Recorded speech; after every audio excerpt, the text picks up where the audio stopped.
ক্ষমতা থেকে প্রায় 1000 গজ দূরে থাকা বিএনপি 5 আগস্টের পর থেকেই সারা বছর পুরো বছর জুড়েই দেশের বিভিন্ন দেশের 32 স্বাধীনতার আতুর ঘরকে ভেঙে চুরমার করে দেওয়া, একটি ঐতিহাসিক রাজনৈতিক দলের কার্যালয়ে পুড়িয়ে দেওয়া, সারা দেশব্যাপী লুট তরাজ গুম খুন মব সৃষ্টি করে কলকারখানা শিল্প কারখানাগুলো ধ্বংসযজ্ঞ চালিয়ে সেই কারখানাগুলো লুটপাট করে নেওয়া। আসলে তারা এসব করার পরেও কিভাবে যে চিন্তা করে যে নির্বাচনে অংশগ্রহণ করলেই সাধারণ মানুষ তাদেরকে ভোট দিবে। যদিও ইতিমধ্যে এই দলটি আপনারা দেখেছেন যে 71 থেকে 1 চামচ, মব সৃষ্টিকারী থেকে 1 চামচ, দুর্নীতি থেকে 1 চামচ, চাঁদাবাজি থেকে 1 চামচ নিয়ে যে একটি স্যালাইন তৈরি করেছে, সেই স্যালাইন যেই খাচ্ছে তার মধ্যেই বদ হজম সৃষ্টি হচ্ছে। তথাপি তারেক রহমান আর এই বিএনপির আসলে নীতিটা কি বা আদর্শটা কি, এই বিষয়টাই কিন্তু ছাত্র দলের অনেকে নেতা এখন পর্যন্ত ঘুরপাক খাচ্ছে এবং তারাই হচ্ছে শেষমেশ বলির পাঠা। তাদেরকে বানিয়ে মাঝখান থেকে লভ্যাংশ যা কিছু কিন্তু গ্রহণ করা লন্ডন থেকে নিচ্ছে। কারণ এই প্রজন্মের একটা জিনিস একটু জেনে রাখা এখন উচিত যে সেদিন কিন্তু 32 নম্বরে একটা স্লোগান উঠেছিল, ভাইয়াকে কথা দিয়েছি 32 নাম্বার দখল নিয়েছি। সুতরাং দখলবাজি করে চাঁদাবাজি মব ভায়োলেন্স সৃষ্টি করে ধর্ষণ গুম খুন লুট করার পরে নির্বাচনে বিজয় অর্জন করবে বিএনপি, এমন চিন্তা করাটা আসলে আমার মনে হচ্ছে বেশি রকমের হয়ে যায়।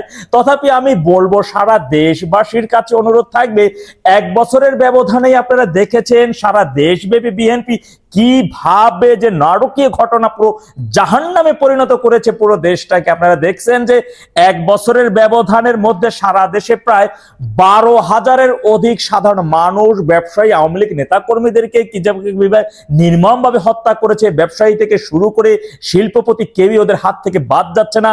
দেখেছেন এই বিএনপির নেতারা এই দিনে দুপুরে শুধুই যে ব্যবসায়ী কিংবা চাকরিজীবী তা নন, কিংবা আওয়ামী লীগ নেতা তাও নন, কিন্তু গণমাধ্যমের দৈনিক জনকণ্ঠের মতো একটি পত্রিকা অফিসও একেবারে দিনে দুপুরে তাদেরই নেতৃত্বে একেবারে দখলে নিয়ে নেওয়া হয়েছে।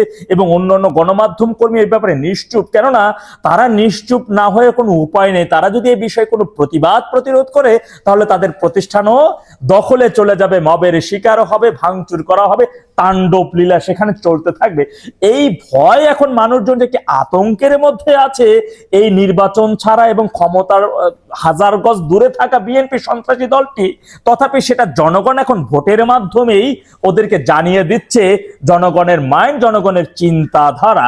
এখন যদি আপনি বলতে যান যে ঢাকা বিশ্ববিদ্যালয়ের ভোট নিয়ে কিন্তু জাতীয় নির্বাচন আপনি পর্যালোচনা করতে পারেন না, হ্যাঁ, ওই জাতীয় বিশ্ববিদ্যালয়ে যে সাধারণ শিক্ষার্থী পড়ে তার কিন্তু বাবা মা কিন্তু রয়েছে, তার পরিবার রয়েছে, তার পরিবার কেউ যে বিএনপি কর্তৃক মবের শিকার হয় নাই, আর বিএনপি কর্তৃক মবের শিকার যে হয়েছে সেই যে বিএনপিকে ভোট দিবে না তা কিন্তু নয়।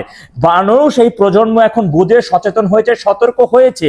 যে মানুষটা সমাজে দেখেছেন যে জাকিরের মতন একজন শীর্ষ সন্ত্রাসী, তিনি খুব ডাবল মার্ডারের আসামি, সে জামিনে বের হয়ে এখন তিনি বলছেন যে সন্ত্রাস মুক্ত করবেন নারায়ণগঞ্জ, ভূতের মুখে রামরামের গল্প কিনা। এই বিষয়টি এখন সাধারণ জনগণই বলছে যে এমন একজন শীর্ষ সন্ত্রাসীরা সারা দেশব্যাপী শীর্ষ সন্ত্রাসীরাই যখন হয় বিএনপির ধারক বাহক।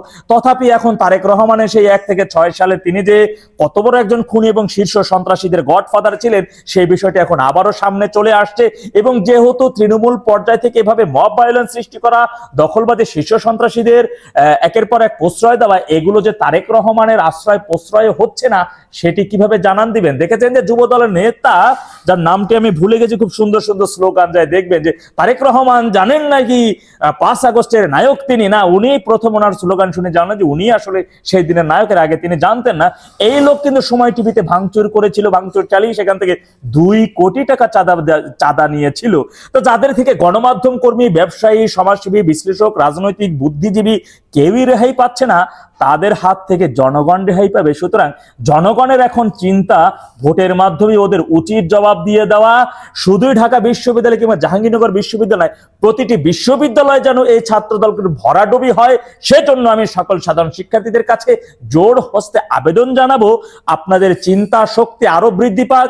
এবং ইতিমধ্যে এদেরকে যে লাল কার্ড আপনারা দেখিয়ে দিচ্ছেন এবং দেখাবেন জনগণ, আর জনগণকে আমি প্রতিটা এলাকায় আমি সবসময় কথা বলি, জনগণের এখন ঐক্যবদ্ধভাবে এই দখলবাজদের বিরুদ্ধে প্রতিরোধ গড়ে তুলতে হবে। আল্লাহ সবাইকে সঠিক বুঝ দান করুন। ওয়া আখিরু দাওয়ানা আলহামদুলিল্লাহি রাব্বিল আলামিন। আসসালামু আলাইকুম ওয়া রাহমাতুল্লাহ।